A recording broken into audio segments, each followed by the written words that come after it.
কারণ আওয়ামী লীগের এই 7.3% ভোট তারা নিবে। কিভাবে তারা এটা নিবে, কৌশল কি, আসেন সেটা একটু বুঝে দেখি।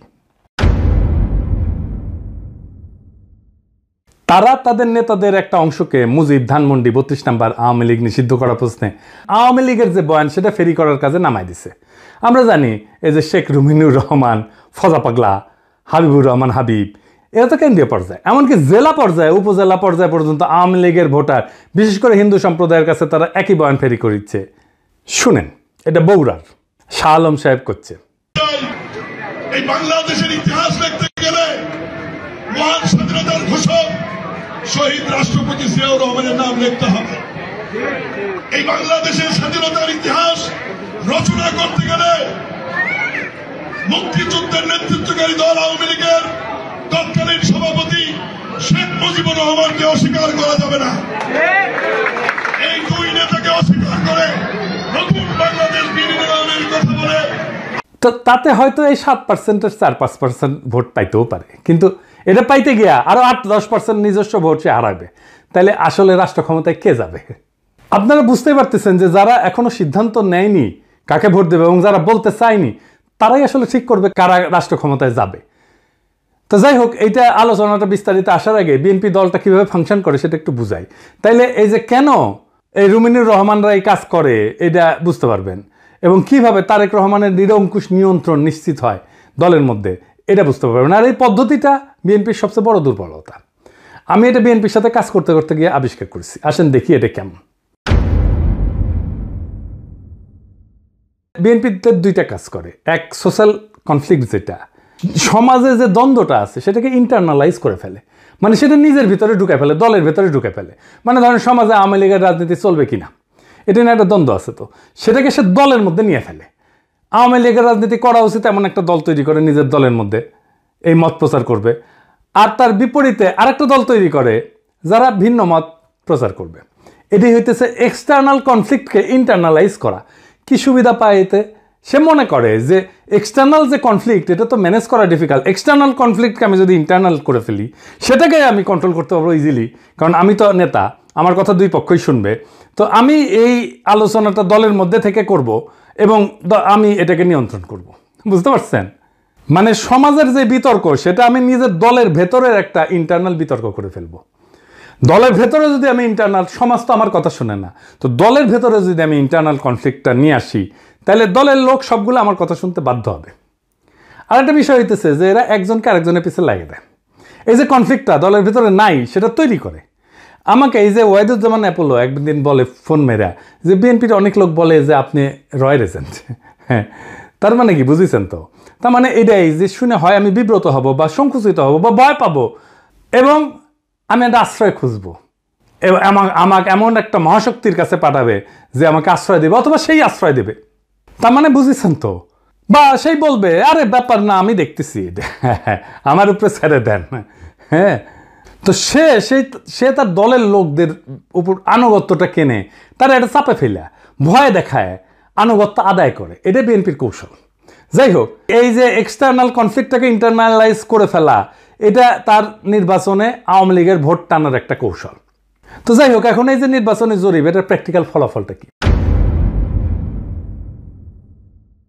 প্রথম ফল হইতেছে বিএনপি আগামী সরকার গঠন করতে পারছে কিনা এটা বিরাট সন্দেহের মধ্যে পড়ে গেল। ধরেন এনসিপি আর জামাত ঐক্য হইল, ওইদিকে বিএনপি নিজের ভোটের সাথে আওয়ামী লীগের ভোট আর জাপার ভোট মিলে একটা হাড্ডাহাড্ডি লড়াই হইল।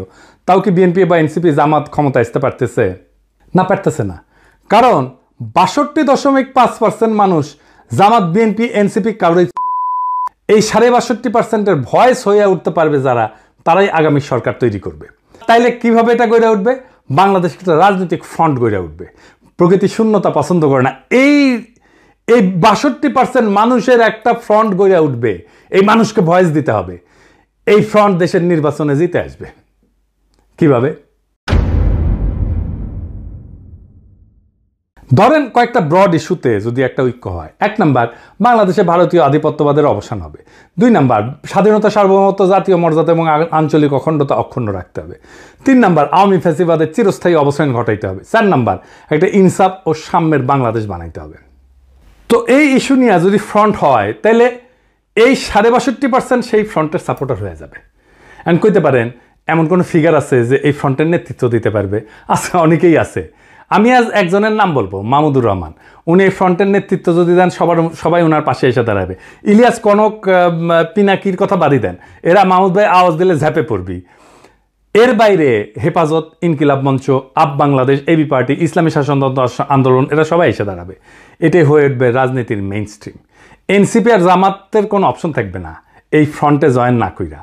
বিএনপিও আসতে পারে এই ফ্রন্টে, স্বাগত জানাই আমরা। এই ইস্যুতে ঐক্য হইলে ওয়াই নট, কিন্তু সিট যা দেব মাইনা নিতে হবে। এই ফ্রন্ট মানে বিএনপির বিরুদ্ধে যাওয়া না, কিন্তু বিএনপির বিরোধিতা করাও না, বরং অ্যান্টি ফ্যাসিস্ট, অ্যান্টি ইন্ডিয়া সমস্ত শক্তিকে একটা কমন গ্রাউন্ডে নিয়ে আসা। আমি তো চাই বিএনপির আলতাফ হোসেন চৌধুরী ভাই উনি জিতে আসেন, ইয়াংদের মধ্যে শহীদুদ্দিন চৌধুরী এনে জিতে আসুক, আমি এটা চাই। কিন্তু রুমিন ফারহানা হারুক, হাবিবুর রহমান হাবিব হারুক, ফজা পাগলা হারুক। আমি যদি ইলেকশনের আগে দেশে যেতে পারি, আমি আলতাফ ভাইয়ের এলাকায় গিয়ে ক্যাম্পেইন করে দিয়ে আসবো, যেন উনি যেতে ধানের শীষের ক্যাম্পেইন করে দিয়ে আসবো। আমার ক্যাম্পেইনের দরকার নাই ওনার জেতার জন্য, উনি এমনি জিতবেন, কিন্তু আমি যাব আমার নিজের মনের শান্তির জন্য যাব, যে আমি আলতাফ ভাইয়ের ইলেকশনে কিছু কাজ করেছিলাম। তো এই যে ফ্রন্ট, এর ফ্রন্টের সুবিধা কি হবে? এই ফ্রন্টে রাজনৈতিক দলের মাতবরি থাকবে না। রাজনৈতিক দলগুলোকে কিন্তু দেশের মানুষ পছন্দ করে না, বিশ্বাসও করে না। সেজন্য রাজনৈতিক দল অ্যান্টি হাসিনা লড়াইয়ের নেতৃত্ব দিতে পারেনি। এটা মাইনা নিতে হবে সবাইকে। এই ফ্রন্ট 2024-এর বিপ্লব যারা করছে, সেই রকম একটা জনগণের ফ্রন্ট হইয়া উঠবে। রাজনৈতিক দল যা খুশি তাই করতে পারবে না। এনসিপির বালখিল্যতা, জামাতের রাজনৈতিক ভুল, অন্য ছোট দলের ন্যাশনাল ইম্প্যাক্ট তৈরি করার অক্ষমতা সব দূর হয়ে যাবে। এক নতুন আশায় দেশবাসী বুক বাঁধবে, সারা দেশে এক নতুন আশার সঞ্চার হবে। আমরা কলা গাছ যদি দাঁড় করাই দিই, বেশিরভাগ আসনে তারা জিতে আসবে। আমরা বিএনপির ট্রু ন্যাশনালিস্ট নেতাদের আসনে কোনো প্রার্থী দেব না। আমাদের মার্কা হবে বাম্বুর দাবরা নিতে দেশকে আবার সঠিক রাস্তায় নিয়ে আসবো। এই 62% থেকে বাংলাদেশের আগামীর রাজনীতি উত্থিত হবে। এখন প্রশ্ন হচ্ছে, মাহমুদ ভাই কি রাজনীতিতে এভাবে আসতে রাজি হবেন? না, হবেন না। ওনারা যারা চেনেন তারা জানেন উনি হবেন না। এই ভিডিও দেখার পরে উনি আমার ফোন দিয়ে ঝাড়ি দিবেন, বলবেন এসব কি পাগলামি শুরু করিস, আমি আমার দেশ নিয়ে আসছি, আমার বয়স হয়েছে। তো যাই হোক, উনি যাই বলুক। সক্রেটিস বলছিলেন সেই নেতাই শ্রেষ্ঠ নেতা যে অনিচ্ছুক নেতা। মাহমুদ ভাই অনিচ্ছুক নেতা, তাই উনার বাংলাদেশের সেরা নেতা হওয়া সম্ভব। এইটারে বলে সিনাটাস আর্কিটাইপ। কঠিন লাগিচ্ছে হ্যাঁ কথাটা শুনে, টার্মটা শুনে, কিন্তু এটা খুব মজার ইতিহাস আছে, আসেন শুনি। উনার নাম ছিল লুসিয়াস কুইন্টিয়াস সিনসিনাটাস। 458 খ্রিস্টপূর্বাব্দে একজন রোমান সম্রাট ছিলেন তিনি। এই গল্পটা শুরু হয় একটা গভীর সংকট দিয়ে। রোমান সেনাবাহিনী কনসাল মিনুসিয়াসের অধীনে প্রতিবেশী উপজাতি ইকুইদের দ্বারা অবরুদ্ধ হয়ে পড়ে এবং ধ্বংসের মুখোমুখি হয়। রোম শহর আতঙ্কিত হইয়া যায়। এই চরম মুহূর্তে সিনেট মরিয়া হইয়া, উনি প্রাক্তন সেনাপতি ছিলেন সিনসিনাটাস, ওনাকে সম্রাট হিসাবে নিয়োগের পক্ষে ভোট দেয়। উনি তখন অবসর জীবনযাপন করেছিলেন এবং কৃষিকাজ করেছিলেন। সিনেটের একটা প্রতিনিধি দল তার ছোট খামারে পৌঁছায়, সেখানে তাকে তার জমিতে লাঙল চাষ করতেছে দেখে। দেশের ডাকে সাড়া দিয়ে সিনসিনাটাস একটা নতুন সেনাবাহিনী গঠন করে এবং অসাধারণ সামরিক অভিযানে একদিনের মধ্যে ইকুইদেরকে পরাজিত কইরা অবরুদ্ধ রোমান বাহিনীকে উদ্ধার করে রোম শহরকে রক্ষা করে। 6 মাসের জন্য ওনাকে সম্রাট বানানো হয়েছিল, কিন্তু 15 দিন বা 16 দিন পরে উনি ক্ষমতা চাইরা আবার চলে যান, ওনার ক্ষেতের মাঠে চলে যান কৃষিকাজ করতে। জর্জ ওয়াশিংটনের হিস্ট্রিও কিন্তু এইরকম। উনিও কৃষিকাজ করতে চলে গেছিলেন, ওনাকে ধৈর্য এনে প্রেসিডেন্ট বানানো হয়েছে।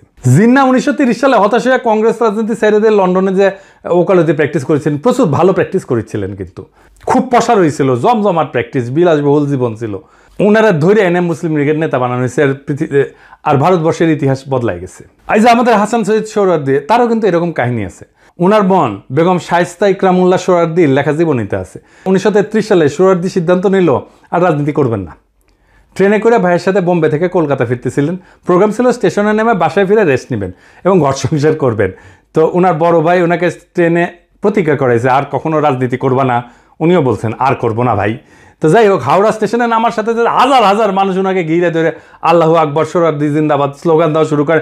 ওনার মাথায় নিয়ে মিছিল করা শুরু করে। কাম শেষ, উনি রাজনীতিতে স্থায়ী হয়ে যান। ইতিহাস বদলে যায়। আমার উপরে ছাইরা দেন, দেশের মানুষ যদি তৈরি থাকে তাহলে মাহমুদ ভাই আসবেন এই দায়িত্ব পালন করতে। আর কারা থাকবেন না আমার কইলাম না, কইলে এখনই লাভ দিয়ে উঠবেন। আমি বলছিলাম অপ্রত্যাশিত ঘটনা ঘটবে, সেই ঘটনার জন্য তৈরি হন, আমরা ইতিহাস সৃষ্টি করব অচিরেই। বাংলাদেশের রাজনীতি এখন এক সন্ধিক্ষণে দাঁড়ায় আছে। ৬২% মানুষের নীরবতা, এটাই আসল শক্তি, এটাই আগামী সিদ্ধান্ত গ্রহণকারী হাত। তারা কারো অন্ধ অনুসারী না, বরং তারা খুঁজতেছে এমন একটা প্ল্যাটফর্ম যেখানে থাকবে আত্মমর্যাদা, সার্বভৌমত্ব, ইনসাফ আর সাম্যের নিশ্চয়তা। ইতিহাসে আমরা বারবার দেখছি, যখন জাতি প্রস্তুত তখন নেতার আগমন অনিবার্য হয়ে যায়। সিনসিনাটাসের মতো, জর্জ ওয়াশিংটনের মতো, জিন্নার মতো, সোহরাওয়ার্দীর মতো। সেই নেতা হয়তো এখনো মাঠে নাই, কিন্তু মুহূর্তে আসলেই ইতিহাসের পাতা থেকে উঠে আসবেন তিনি।